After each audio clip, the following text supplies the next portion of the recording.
एक राजा था और राजा ये भगवान की पूजा नहीं करता था, कभी भगवान का भक्त नहीं था। इसका जो मंत्री था वो भगवान की आराधना करता था, भगवान का पुजारी था, हाथ में सुमरनी लगी हुई है, हर नित्य व्रत बोलता है हरे कृष्णा कृष्ण कृष्ण हरे हरे, हरे राम राम राम हरे हरे।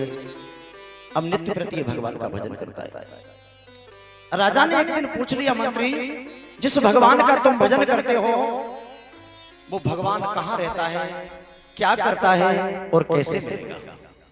जब ये मंत्री से प्रश्न किया, मंत्री के पैरों तले धरती खिसक गई। इस मूर्ख राजा को समझाना बड़ा मुश्किल है, क्योंकि इस राजा के लिए थ्योरी और प्रैक्टिकल दोनों चाहिए। अगर मैं इसको थ्योरी बताऊंगा और समझाऊंगा तो ये मानेगा नहीं, ये मूर्ख राजा, ये नास्तिक है।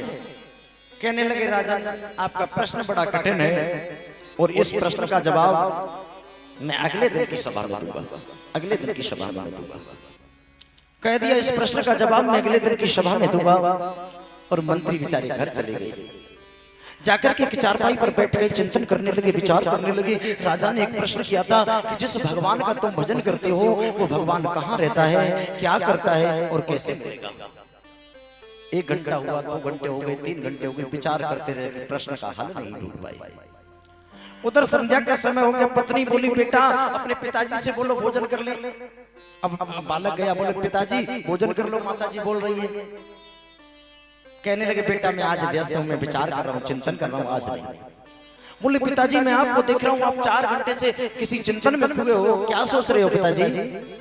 कहने लगे, बेटा ये आपके लायक प्रश्न नहीं है, प्रश्न बड़ा जटिल है। कहते बाल हट, राजहट, स्त्री हट, ये तीनों हट बड़ी विचित्र होती है। सज्जनों, ये बालक पीछे पड़ गया। बोले, पिताजी बताओ आप क्या सोच रहे हैं। बताओ क्या सोच रहे हैं। बोले, बेटा जिस राजा के दरबार में मैं जाता हूं, नित्य प्रति राजा की आराधना करता हूं, सज्जनों वो भगवान कहाँ रहता है, क्या करता है और कैसे मिलेगा, वो प्रभु कैसे मिलेगा। बैठ जाए, बात ना करे, बात ना करे, बैठ जाए, बैठ जाइए। जब लड़के को ये कहा, बालक को कहा, उस राजा ने प्रश्न किया है जिस भगवान का तुम भजन करते हो वो भगवान कहाँ रहता है, क्या करता है और कैसे मिलेगा। बात न करे माताजी, बातें बंद कर दे। तो लड़का तालियां बजा करके हंसने लगा। बोले, पिताजी इतने छोटे से प्रश्न को सोचते हुए आपको 4 घंटे हो गए, आपको नहीं मालूम कि भगवान कहाँ रहता है, आपको नहीं मालूम कि भगवान क्या करता है, आपको नहीं मालूम कि भगवान मिलेगा कैसे। बोले, बेटा उस मूर्ख राजा को समझाना बड़ा मुश्किल है, उसको थ्योरी नहीं प्रैक्टिकल चाहिए। लड़का कहने लगा, तो इस राजा के प्रश्न का जवाब मैं दूंगा। जब ये काम मैं दूंगा, कहने लगे, तो बताओ बेटा वो भगवान कहाँ रहता है, क्या करता है और कैसे मिलेगा। बोले, पिताजी ये प्रश्न आपका नहीं, ये प्रश्न राजा का है ना, तो इस प्रश्न का जवाब मैं राजा की सभा में दूंगा, जाकर के मैं राजा को ही दूंगा। अब बेचारे करते भी क्या, पिताजी को मानना पड़ा, मंत्री को मानना पड़ा। जैसे ही उस बालक को लेकर के राजा के दरबार में पहुंचे, जब राजा के दरबार में पहुंचे तो राजा ने प्रश्न कर दिया, मंत्री ये बताओ जिस भगवान का तुम भजन करते हो वो कहाँ रहता है, क्या करता है और कैसे मिलेगा। इशारा कर दिया, ये मेरा बालक बताएगा, ये मेरा बालक बताएगा।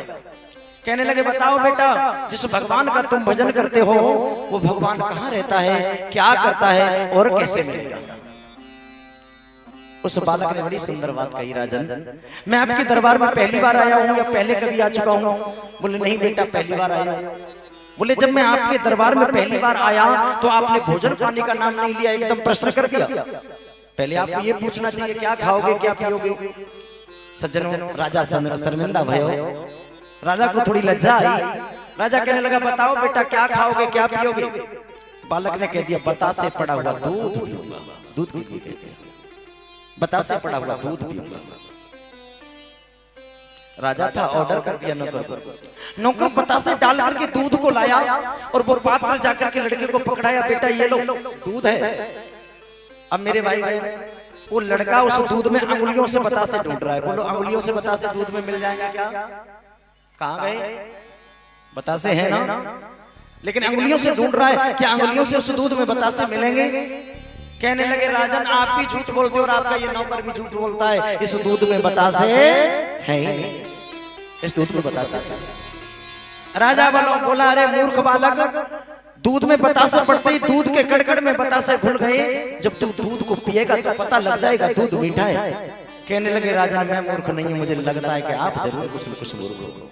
जिस तरह से दूध के कड़कड़ में बतासे घुले हुए हैं, वैसे परमपिता परमात्मा भी कड़कड़ में घुला हुआ है। बोलो कहाँ रहता है प्रभु?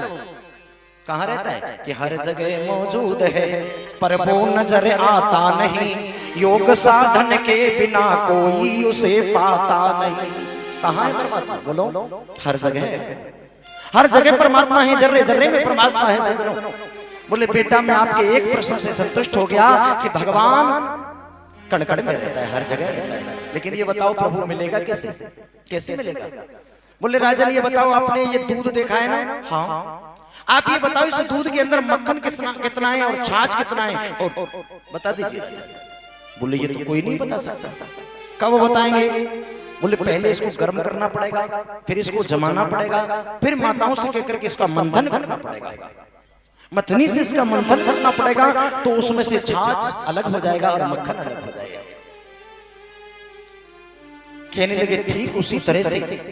वो बालक बोला राजन उसी तरह से सदगुरु की सन्निधि में जाओगे, सदगुरु से नामदान रूपी मथनी बोलोगे और हृदय में मथना शुरू करोगे, यानी नामदान को बोलना शुरू करोगे, तो वहीं पर परमात्मा पृथक हो जाएगा और हृदय के अंदर भगवान का दर्शन हो जाएगा।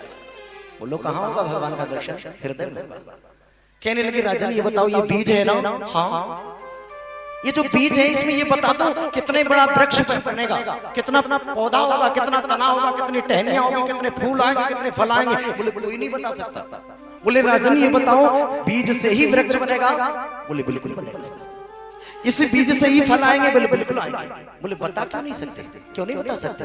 बोले बता इसलिए नहीं सकते, पहले उसको बुवाई करनी पड़ेगी, फिर प्रतीक्षा करनी पड़ेगी और फिर उसको सिंचन करना पड़ेगा, तब वो पौधा बनेगा, तब अलग अलग हो जाएगा। कहने लगे ठीक राजन उसी तरह से आप नामदान का अपने हृदय रूपी इस खेत में बीज वृक्षारोपण करोगे, बीज बोओगे और धीरे धीरे जब इसका जप करते रहोगे मन निर्मल हो जाएगा तो परमात्मा हृदय में नजर आ जाएगा। कहने लगे बेटा मैं आपके दो प्रश्नों से संतुष्ट हुआ, भगवान कण-कण में रहता है और भगवान भजन करने से मिलेगा, चिंतन करने से मिलेगा। लेकिन तीसरा प्रश्न बताओ बेटा कि वो भगवान करता क्या है? अब लड़के ने राजा को फंसा दिया। बोले राजन ये बताओ आप गुरु बना करके प्रश्न पूछ रहे हैं शिष्य। अब राजा बोला ये छोटा सा बालक है, इसको गुरु कैसे बनाऊं?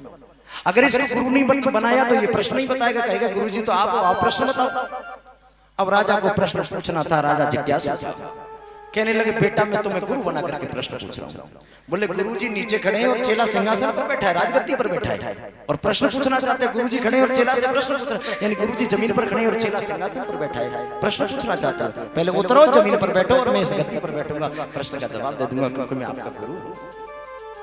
राजा जैसे राजगद्दी से नीचे उतरा, वो बालक राजगद्दी पर बैठा। राजा ने कहा बताओ बेटा भगवान क्या करता है? बोले मूर्ख राजा यही करता है, ऊपर वालों को नीचे और नीचे वालों को ऊपर भगवान कभी भी कर सकता है। बोलो राजा कौन है? राजा कौन है? बोले बेटा राजा आप राजगद्दी पर बैठे हो, जो पुरुष की वर्दी पहले वही तो पुरुष वाला है। इस शरीर का नाम पुरुष नहीं है सज्जनों, वर्दी का नाम पुरुष वाला है। कहने लगे बेटा राजा तो आप हो। बोले राजा को भिखारी और भिखारी को राजा, जो बना दे वही तो भगवान करता है, ऊपर वालों को नीचे और नीचे वालों को ऊपर भगवान कभी भी कर सकता है।